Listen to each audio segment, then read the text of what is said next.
اعوذ باللہ من الشیطان الرجیم بسم اللہ الرحمن الرحیم۔ مومنین اکرام اور عزیز دوستوں، شیعہ انڈین چینل کے پروگرام ملاقات با امام زمان کی 65ویں 65 جو قسط ہے، اس میں ہم آپ سبھی کا استقبال کرتے ہیں۔ ماہ رمضان سے پہلے 64ویں قسط ہم نے پیش کی تھی، ماہ رمضان، اور پھر کچھ ذاتی مصروفیات نے روکے رکھا۔ بہرحال آج یہ 65 قسط آپ کے سامنے پیش کر رہے ہیں۔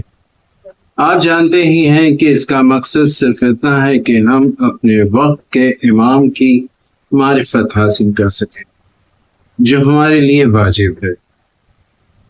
حدیث میں ہے کہ جو اپنے وقت کے امام کو نہیں پہچانے گا اس کی موت جاہلیت کی۔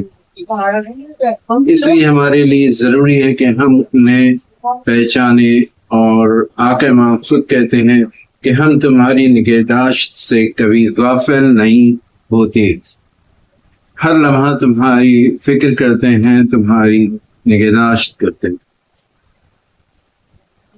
ہمارے لیے ضروری ہے کہ ہم اپنے وقت کے امام کی معرفت حاصل کریں، اور ایک طریقہ یہ ان واقعات سے ہے کہ ہم دیکھیں کہ آقا ہماری کتنے فکر کرتے ہیں، اور اس طرح سے بھی ہم معرفت میں اضافہ کر سکتے۔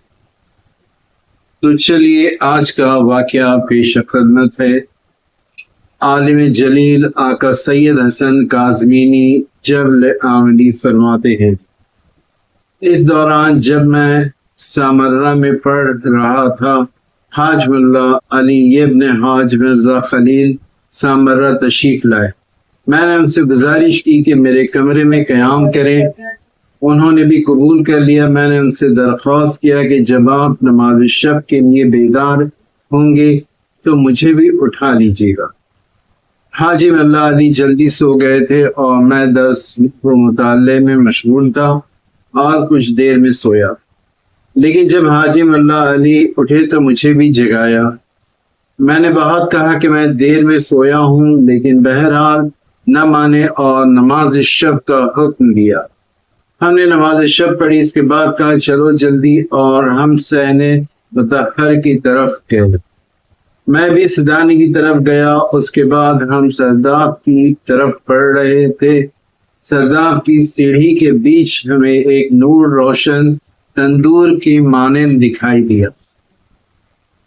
حاجی علی مرحوم نے مجھ سے عربی میں فرمایا، اتشوف، یعنی کیا نور کو دیکھ رہے ہو؟ تب مجھے سمجھ میں آیا کہ وہ نور نور ولایت حضرت امام زمان علیہ السلام کا نور تھا۔ اللہم صلی علی محمد و آل محمد۔ اور اسی لیے حاجی ملا علی مرحوم نے مجھ سے نہ آنے کے کسی بھی عذر کو قبول نہیں کیا تھا۔ اللہم صلی علی محمد و آل۔ چونکہ دونوں ہی عالم تھے، معرفت رکھتے تھے، علم کے بلند درجے پر فائز تھے، دونوں نے اس نور کو پہچانا کہ یہ آقا امام کا نور ہے۔ خوش قسمت ہیں وہ لوگ جو مسجد سہلا، مسجد جمتران اور دیگر اتباعات عالیہ کی زیارت حاصل کرتے ہیں، اور وہیں کہیں امام کا بھی زیارت کا شرف حاصل ہو جاتا ہے۔ لیکن مومنین اکرام، یہ ضروری نہیں، آپ سمجھ لیں، مایوس نہ ہو، یہ ضروری نہیں کہ ہم ان مقامات پر ہوں تبھی ہمیں آقا کی زیارت ہوگی۔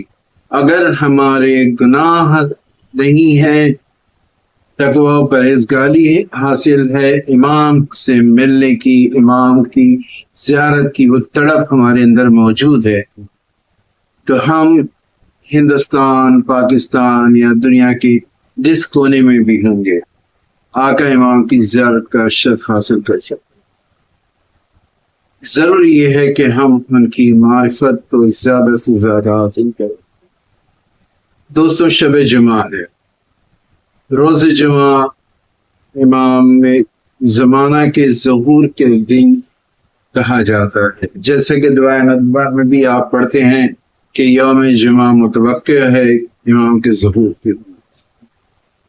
ہمیں چاہیے کہ روز جمعہ دعائے ندبہ کی تلاوت میں شریک ہوں، غسل کریں، نماز جمعہ پڑھیں، دیگر دعائیں کریں، مومنین سے ایک دوسرے سے ملاقات کریں، اور اثر مغرب سے کچھ لمحہ پہلے دعائے سماعت کی تلاوت کریں، اور روز جمعہ جو سب سے بہترین عمل کہا جاتا ہے وہ درود محمد و آل محمد پر پڑھنا ہے۔ اللہم صلی علی محمد و آل محمد وعجل فرجہ۔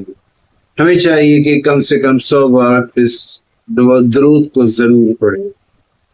اور مومنین اکرام، آپ سے بس اتنی گزارش ہے کہ اگر یہ پروگرام آپ کو اچھا لگا تو اسے اپنے دوستوں سے ضرور شیئر کریں، اور اپنی دعاؤں میں ہمیں بھی یاد رکھیں۔ انشاءاللہ آئندہ شب جمعہ اگلے ایپیسوڈ کے ساتھ پھر آپ کے سامنے حاضر ہوں گے۔ اجازت چاہتے ہیں، شکریہ، خدا حافظ، التماس سے دعا۔